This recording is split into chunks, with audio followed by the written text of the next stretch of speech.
অনেক সময় দেখা যায় বিয়ের পর একটা মেয়ে যদি শ্বশুরবাড়িতে সুখে ঘর সংসার করে তবেই সে বাপের বাড়িতে আদর, ভালোবাসা, যত্ন, সম্মান এগুলো পেয়ে থাকে।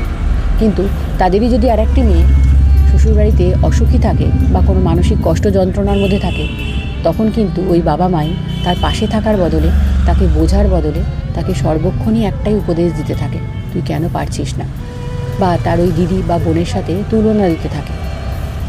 তার কিন্তু বাপের বাড়ির আদর, ভালোবাসা, যত্ন পাওয়া হয় না। এটা একটা খুব কষ্টের বাস্তবতা এবং অনেক বাবা মাই এই ধরনের আচরণ করে থাকেন। বাপের বাড়ি একটা মেয়ের জীবনের প্রথম নিরাপদ আশ্রয় হওয়ার কথা। সেখানে যেমন একটা মেয়ের হাসি আনন্দে মেতে ওঠা উচিত, তেমনি আর একটা মেয়ের কষ্ট যন্ত্রণার পাশেও থাকা উচিত। এটাই বাবা মার কর্তব্য। আর একটা মেয়ের মূল্য শুধুমাত্র তার সুখী বিবাহিত জীবন দিয়ে মাপা উচিত নয়। বাপের বাড়ি যদি নিঃশর্তভাবে এরকম মেয়েদের পাশে দাঁড়ায়, তাহলে অনেক মেয়ে আজকে নতুন করে বাঁচার সাহস পায়।